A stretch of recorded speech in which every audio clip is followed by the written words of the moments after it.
I've always thought the world was divided into two types of people: those who thought Princess Diana was a saint who was appallingly treated by the royal family, and those who thought that she was just a sort of slightly spoilt Sloane who threw all her toys out of her pram when she didn't get what she wanted.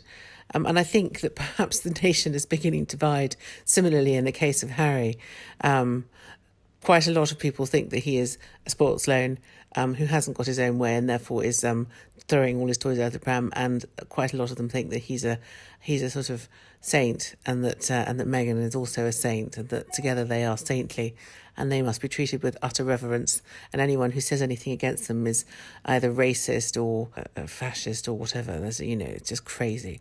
What I think about the whole thing now, following after this summit at Sandringham, is that I look at the faces of Kate and William, and I think, poor loves, they have to be the grown-ups in this, they're the adults. I look at the face of Prince Philip, which admittedly is never particularly sunny, but he did look like thunder.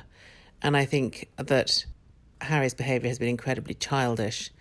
Although, having said that, I do understand, I think, where it comes from. I think that he is a very angry young man who has never forgiven his father for what he sees as his betrayal of his mother, and he said that in so many words. Way before he even met Meghan, he'd also expressed his desire to get out of the royal family, to get out of this sort of what he considers to be a straitjacket.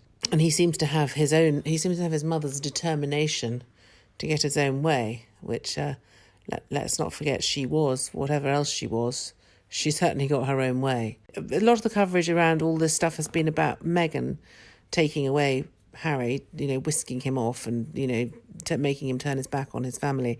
But I think he's as much of a driver of this as she is. And in fact, I don't blame her.